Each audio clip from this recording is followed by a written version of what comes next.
사장 공모계획서도 수십 장 필요할 텐데 언제부터 준비했습니까?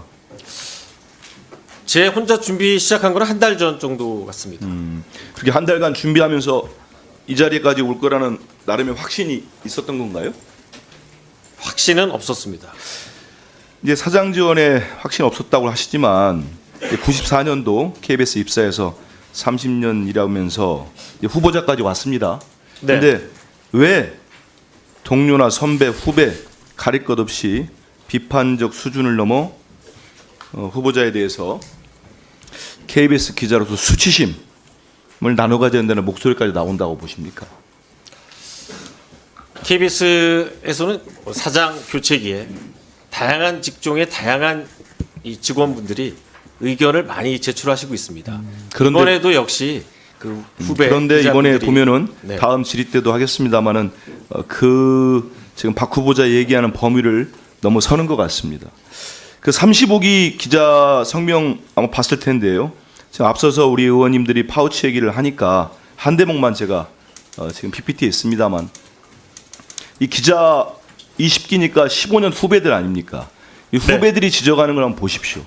파우치뿐만 아니고 시종일관 뭐 내용 다 정말 주옥 같습니다. 그런데 제가 이 쳐놓은 것만 보시면 시종일관 굴종적인 태도를 유지하며 공영방송을 권력에 헌납했습니다.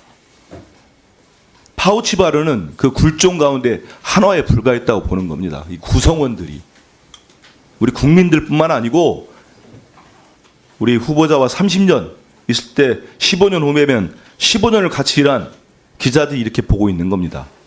그러면서 묻습니다. 왜 박장범이 아닌 우리가 KBS 기자라는 수치심을 나눠 가져야 하냐고. 이 평가에 대해서 어떻게 보십니까? 굴종적인 태도를 유지했다는 것은 동의하지 않습니다. 내가 봐도 굴종적이던데요. 많이 그랬어요. 고대영 전 사장 비서실장 했죠? 네, 지금도 연락하고 계십니까? 아주 가끔 연락합니다. 가끔입니까? 네, 고대영 전 사장이 지난해 9월 KBS 사장 지난해 9월이니까 26대죠. 공모 지원했던 거 알고 계시죠? 알고 있습니다. 혹시나 이번에 왜 지원 안 했는지 상황을 알고 계십니까? 그거는 제가 모릅니다. 보니까 이제 후보자께서는 실제 이제 관리직 보직을 맡은 거 없습니다. 그래서 KBS 내부에서 후보자가 통솔하거나 이렇게 관리를 해본 조직 또한 전무하기 때문에 우려가 많이 나오는 것 같습니다.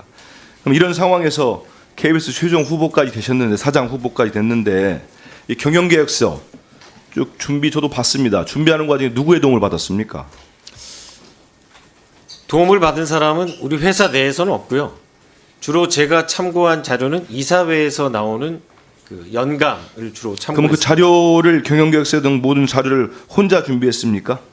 그리고 또 제가 알고 지내던 아니, 그것도 안 얘기하십시오. 혼자 방송, 준비했냐고. 예. 아니, 방송 그러면- 외부 전문가한테 물어본 건 있습니다.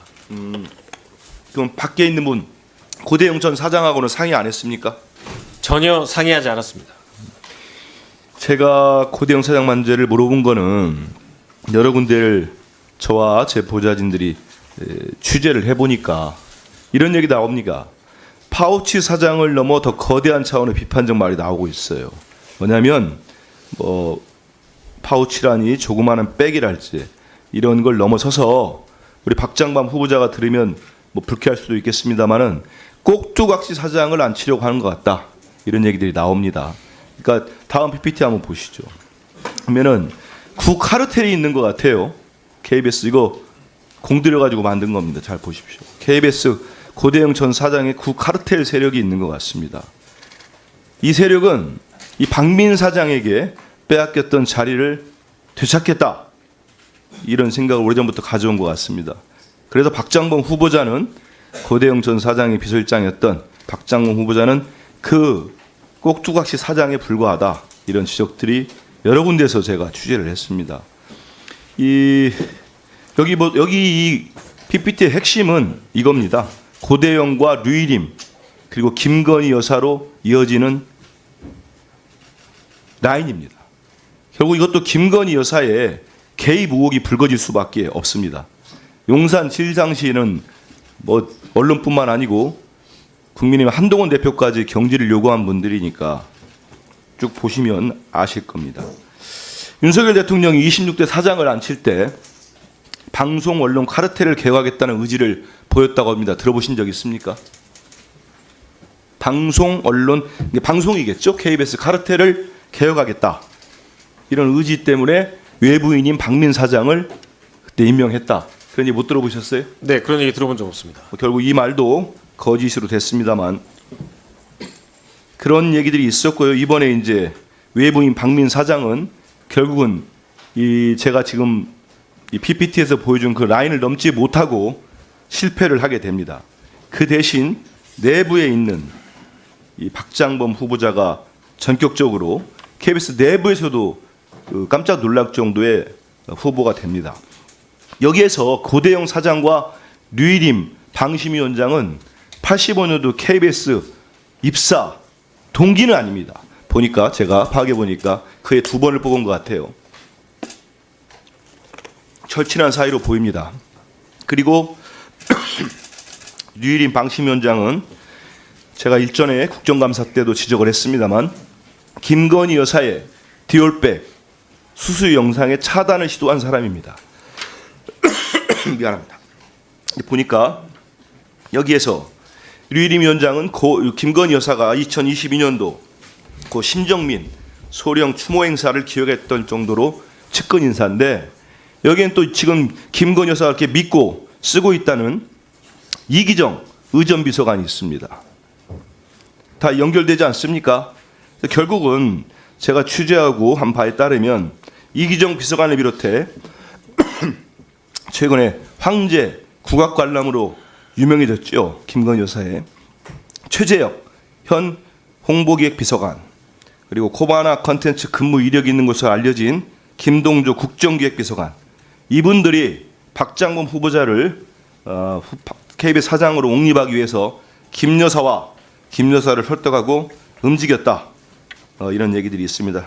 여기 대해서 어떻게 생각하십니까? 전혀 동의할 수 없습니다. 사실과 다릅니까? 아니면 전혀 사실과 다릅니다. 그래요? 밝혀지겠지요. 뭐 제가 한두 명한테 들은 게 아니기 때문에 다음 PPT 보시죠. BBC의 힘은 국민의 신뢰에 나온다. 여기 나와 있는 거 누구 얘기입니까? 기억 안 납니까? 네, 말씀해 주시면 경청하겠습니다. 경청이 아니고 한번 읽어보세요. 잠깐 10초 드릴 테니까. BBC의 힘은 국민의 아니, 그거 읽으라는 게 아니고 내용을 보시라고요. 한 10초 정도 드릴 테니까. 이게 2012년 런던 특파원 할 때 박장범 기자가 한 내용입니다. 12년 동안 아무리 12년이 흘렀지만 아무것도 기억을 못한다는 건 그때 보도했던 내용, 그때 가졌던 생각은 이미 다 버린 겁니까? 뭐라고 지금도 하셨습니까? 똑같은 생각 가지고 있습니다. 뭘 똑같습니까? 똑같이 하질 않는데. 본인 한 얘기도 기억을 못하시면서 똑같다고 하면 누가 믿겠습니까? 이때 박 후보자는 런던 특파원으로서 이런 얘기 합니다.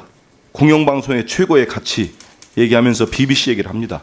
그 박장범 후보자의 경영 계획서입니다. 지금도 똑같이 생각합니까? 공영방송의 최고의 가치가 사실보도와 정치적 중립이라고. 네, 맞습니다. 근데 본인이 보도한 내용까지 기억을 못할 때 뭐 12년 됐으냐 그럴 수도 있습니다. 왜냐하면 기억에 다 한계들이 있으니까 그걸 제가 탓하는 건 아닌데 그때의 박장범 기자와 지금의 박장범 앵커 시절은 정확히 많이 다릅니다.